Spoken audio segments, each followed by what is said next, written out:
Nesse momento, estou recebendo aqui no estúdio da TV Litorânea a delegada Fernanda Moritz, que está à frente da Operação Verão aqui em Guaratuba. Primeiramente, bom dia, delegada, e já vou com a primeira pergunta. Bom, é a sua terceira vez na Operação Verão. Qual a sua expectativa para essa segunda fase deste ano? Bom dia a todos, boa tarde. Sim, é a minha terceira vez aqui na Operação Verão. Já é o terceiro ano, então, que estou aqui na segunda fase. A gente pretende, não trabalhar muito, porque se a polícia não trabalha muito, é sinal de que a população está bem, está segura e não está tendo muito problema, né? Certo, é isso aí. Bom, vamos começar com a primeira pergunta.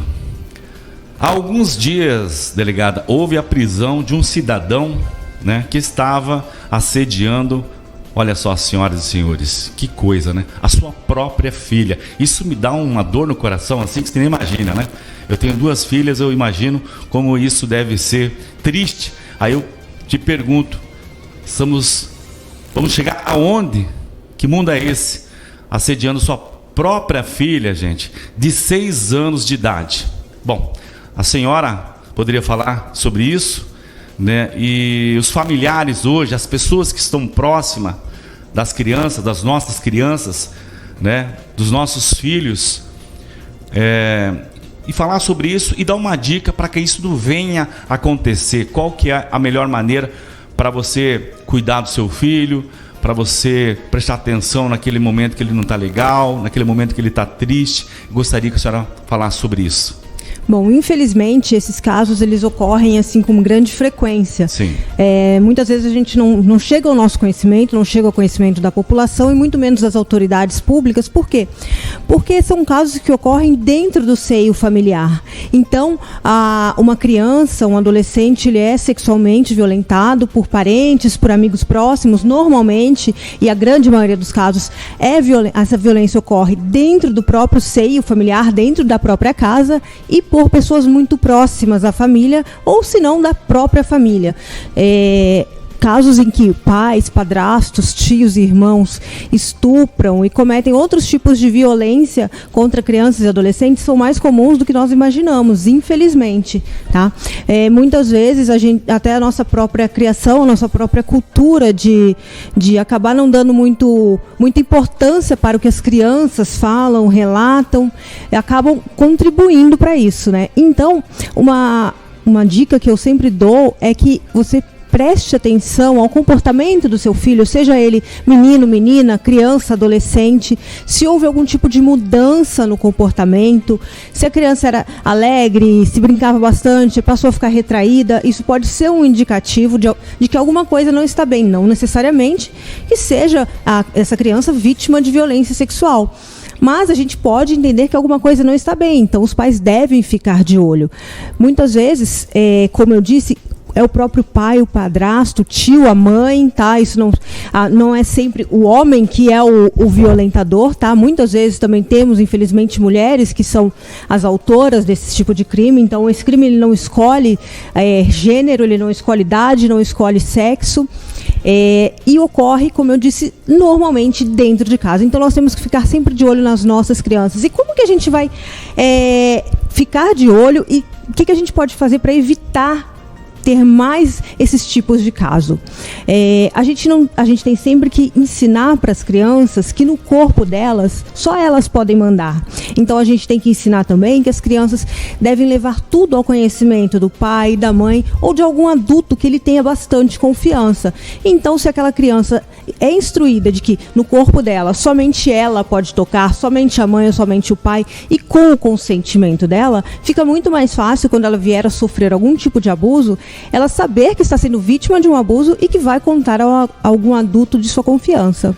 Delegada, o que eu fico mais triste ainda, quando isso acontece com um desconhecido, já é complicado, um pai perde a cabeça, uma mãe perde a cabeça, Agora, quando se trata da família, de um tio, de um pai e de uma mãe, É o fim do mundo, né, delegada? Realmente, é muito triste, é difícil aceitar, mas, como eu disse, infelizmente, esse tipo de crime ele ocorre normalmente dentro do seio familiar, com aquelas pessoas que a gente mais tem confiança.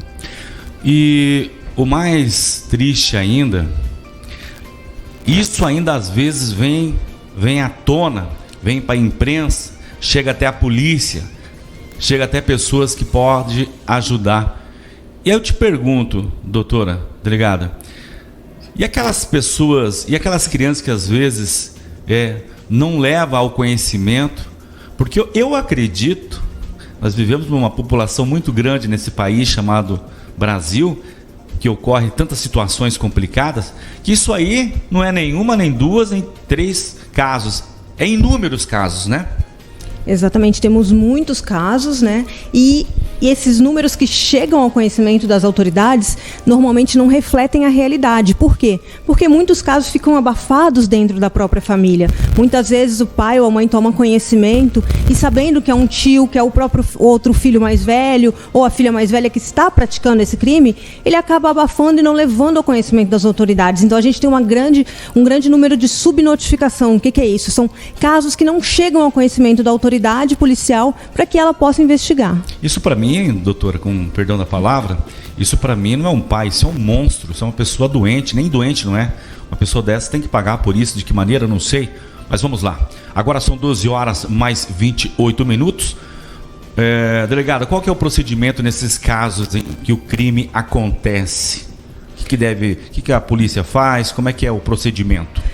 Bom, nesses casos em que crianças e adolescentes são vítimas, é levado ao conhecimento da autoridade policial, delegado de polícia, então a gente instaura o inquérito policial, vão ser ouvidas as partes, as testemunhas, essa criança vai ser submetida a um exame pericial e como é uma criança que foi vítima já de um abuso, de uma violência sexual, nós temos que tomar todo o cuidado para que ela não sofra novamente ao relatar esse caso, seja na delegacia, seja no conselho tutelar, seja lá na justiça. Então, nós faremos procedimentos em que essa criança não sofra novamente, que ela não seja revitimizada, ela vai ser ouvida por uma equipe técnica para não sofrer novamente, não relembrar tudo aquilo que ela já passou, para ela não ser vítima mais uma vez, só que dessa vez nas mãos do Estado. Então, ela vai ser ouvida por uma equipe técnica, não vai ser pressionada para que conte, e isso também a gente alerta aos pais e familiares que não o façam, tá? Ou professor, enfim,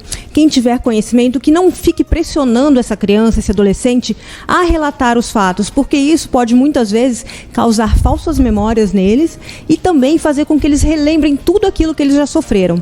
Então essa criança vai ser ouvida pela equipe técnica, será encaminhada a exames periciais, o autor ele vai ser identificado, interrogado, se for o caso será feito pedido de prisão, tá?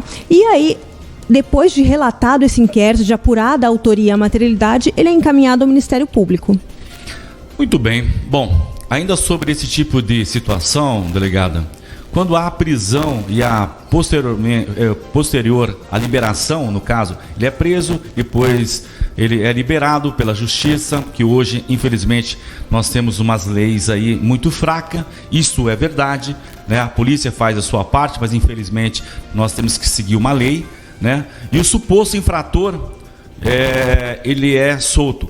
O conselho tutelar acionado, no caso, nessa situação, que acompanhou desde a prisão, e o menor foi atendido, qual que é a situação, como é que fica depois de liberado essa pessoa, esse caso, no caso aí, esse pai, esse senhor aí que fez essa situação que foi bem complicado, ele é solto, o conselho tutelar continua ainda acompanhando o caso, como é que é o procedimento? Essa criança, essa família, ela vai ser acompanhada pelo conselho tutelar, se for necessário. Se a justiça entender necessário, vai ser acompanhada, e normalmente o é. Se for o caso de um familiar, um parente, alguém próximo, podem ser deferidas medidas protetivas em favor dessa criança, desse adolescente, ou até mesmo em favor da mãe dessa criança, tá? Para que ele não se aproxime, para que ele não mantenha contato com essa criança, para evitar novos tipos de fatos danosos a esse menor. Além disso, o Conselho Tutelar vai fazer esse acompanhamento, vai verificar como é que está sendo a família, se a criança está inserida numa família de risco, pode haver até a destituição do poder familiar, tá? Então, muitas vezes o pai e a mãe eles perdem a guarda da criança, mas isso vai depender, claro, de todo um procedimento judicial que respeitado o devido processo legal, tá? Para que essa criança tenha o seu melhor direito resguardado. Entendi.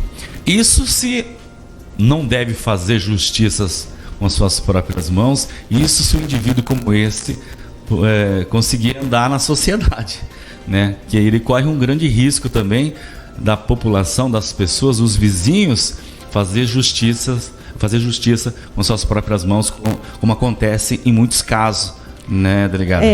São tem que tomar casos muito cuidado que... com isso também, né? Exato, e a gente até alerta a população que esse não é o meio correto, porque fazer justiça com as próprias mãos, na realidade, é um crime também. Sim. Então, ao Estado, ao Poder Judiciário, ao Poder Executivo, na pessoa da Polícia Civil, da Polícia Militar, foi dado esse poder de fazer essa justiça. Então, a gente aconselha que respeitem o devido processo legal para que não incorram também em um crime. Muito bem, vamos agora trocar um pouquinho essa linha de conversa nossa, que eu sei que tem muitas perguntas aí que eu poderia fazer. Como o jornal a gente tem um tempo, vamos aproveitar esse momento que a senhora está aqui concedendo essa entrevista. Bom, já é um perigo você no volante. Agora, embriagado com bebida, aí vira bagunça. Alguns dias, doutora, houve um caso aqui de uma prisão por embriaguez, né? Ao volante de um cidadão que, posteriormente, foi liberado após, novamente, eu falo das leis, após o pagamento de fiança. Bom, quando isso é possível, e em quais circunstâncias a delegada pode arbitrar nessa fiança aí? Como é que funciona isso? O delegado de polícia, ao receber um cidadão conduzido por algum tipo de crime, ele vai analisar a situação jurídica e vai formar o seu convencimento jurídico a respeito do fato. Então, se ele entender que deve ficar preso em razão das leis, em razão do que determina a lei, o nosso Código Penal, o nosso Código de Processo Penal, ele vai autuar em flagrante essa pessoa. No caso de uma embriaguez ao volante, ele vai ser autuado em flagrante e a lei nos permite conceder a fiança. Então, quando os crimes são punidos com pena de até 4 anos, a pena máxima for até 4 anos, é legal que o delegado de polícia ele conceda a fiança. Então, está na lei que o delegado de polícia deve conceder a fiança se estiverem presentes os requisitos que assim o determinam. Muito bem, eu vou sair um pouquinho agora da pauta, vou fazer uma pergunta que eu tenho certeza que muitas pessoas nesse momento também têm dúvidas sobre o que eu vou perguntar para a senhora agora. Essa questão, claro, são leis que temos que seguir, né? Mas a questão da fiança, mesmo a pessoa cometendo um crime, que vai presa, ela paga como se estivesse comprando a sua liberdade, né? Vamos colocar assim. Por que isso existe? Para a pessoa poder sair para buscar as provas da sua inocência, ou por ter um tempo para buscar advogado para defender a sua causa? Por que essa fiança existe, doutora? Bom, a fiança ela é uma forma de cautelar e de resguardar que o processo ele seja concluído. Certo. Então, no nosso ordenamento jurídico, a Constituição ela nos permite que a pessoa seja presa, seja encarcerada somente ao final do processo. Porque nós temos que ter todo um devido processo legal, em que sejam respeitados contraditório, ampla defesa, então vão ser ouvidas todas as partes, existe um processo que deve ser seguido. E aí, quando a pessoa é presa em flagrante, vai ser presa em flagrante, mas depois disso todo um processo vai até a justiça. Então esse processo ele é longo. A fiança existe para resguardar ao final eventual pagamento de alguma indenização à vítima ou até mesmo para custear tudo que foi gasto no processo, tá? É importante dizer que esse dinheiro não fica para a Polícia Civil, para o delegado de polícia, não é um pagamento feito para o delegado, para o delegado soltar essa pessoa. É um valor que fica à disposição da justiça, seja para indenização da vítima, seja para o final pagar as custas do processo, tá? Mas todo mundo só pode ser preso, isso diz a nossa Constituição, após o devido processo legal. Só porque eu tenho certeza, tem muita gente que tem dúvidas sobre isso, mas esse dinheiro vai para onde? Mesmo porque se ele cometeu um ato, um crime, um acidente que envolveu outra vítima, que a vítima foi a óbito, ou enfim, outras situações que ocorrem de embriaguez no volante, se o policial prendeu o indivíduo, o cidadão, por estar bêbado ao volante. Então tem uma prova maior que isso, né? Então você leva ele para a cadeia, ele com suas condições financeiras paga a sua soltura. É isso que eu gostaria de entender. Então é como a delegada doutora falou, bem explicado. Bom, doutora, sobre o embriaguez, né? E sobre esse caso aí de assédio, né, ao adolescente, à criança, eu gostaria que a senhora deixasse aí a sua opinião, né, e as suas considerações finais.